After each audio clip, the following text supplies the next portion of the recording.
My friends, they're not hiding their attacks. They're openly promoting them, attacking the free press as the enemy of the people, attacking the rule of law as an impediment, fomenting voter suppression and election subversion.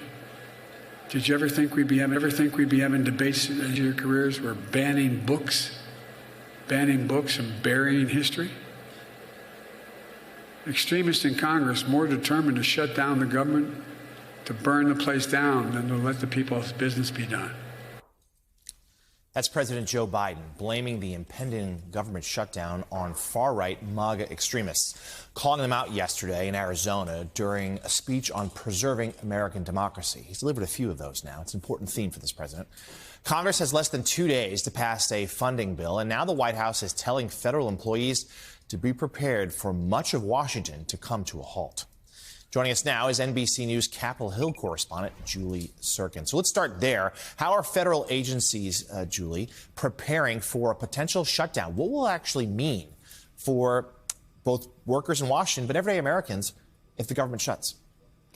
Well, federal agencies from the Treasury Department to Homeland Security are sending plans to their workers, telling them in most cases if they're essential, they'll still have to come in, but they're not going to get paid. They've planned, according to something I obtained from the Treasury Department, for example, for various operations to go into effect and continue despite the shutdown taking place. But more than that, it'll affect millions and millions of Americans, as you're seeing on your screen.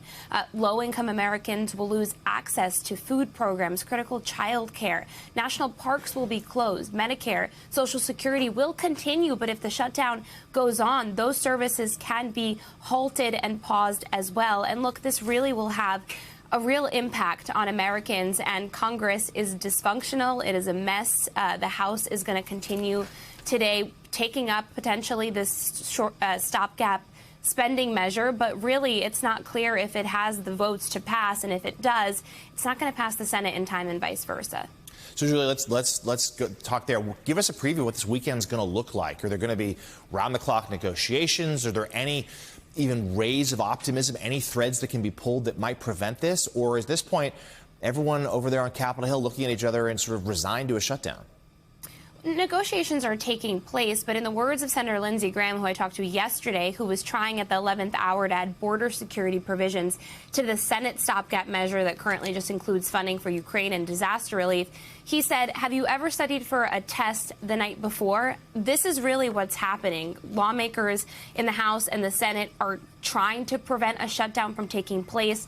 Everyone that I've spoken to, almost universally among Republicans, has said they needed to start their work much earlier. They're on very different pages. You have the House right now moving potentially a stopgap funding measure. It's not even clear if it's going to go 30 days, 45 days. Republicans, Speaker McCarthy has said they want border security provisions in there, namely their bill that would fund the border wall. We know that's not going to fly with a Democrat-controlled Senate, which is why you're seeing a group of Republicans, especially those who want Ukraine aid to remain in this package in some way, shape, or form, trying to add some border security provisions to there. Senator Sinema, I'm told, is working with Republicans as the Democrat, trying to back channel with Speaker McCarthy as well. But again, the government shuts down at the end of the day tomorrow. The time for these conversations is long past. So at this point, it's not if a government shutdown will happen, it's how long will it last and how they'll get out of it. And this comes, of course, during what most Republicans deemed a pretty disastrous first hearing in the impeachment inquiry yesterday, and real questions about Kevin McCarthy's ability to hold on to power. Julie, there's some reporting out this weekend that Matt Gaetz, who's been a real thorn in McCarthy's side, may try to call for a vote to oust McCarthy just in the coming days. Give us your sense, give us the latest reporting as to what McCarthy's future might look like.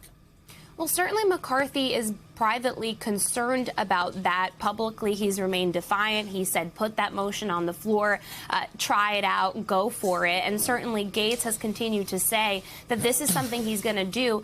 I talked to someone like Nancy Mace, a moderate Republican, who told me she's frustrated by the promises McCarthy had broken her, namely when it comes to women's rights. For example, the ag appropriations bill failed yesterday, in part because of some concerns over mifepristone and the FDA's decision to allow the abortion pill to continue to be mailed to Americans. These are really real concerns, and it's sort of this perfect storm for McCarthy because he's made these promises not just to the hard right, not just to conservatives, but moderates, other Republicans that he's spoken to try to secure the gavel. Now they're turning against him, and especially if he's going to have to work across the aisle and lean on Democrats to prevent the government from shutting down or reopen it. You're going to see even more and more challenge come to fruition when it comes to some of these conservatives who don't trust his ability to lead privately and publicly. NBC News Capitol Hill correspondent Julie Sirkin, thank you for joining us this morning. Good luck this weekend. It's going to be a busy one. And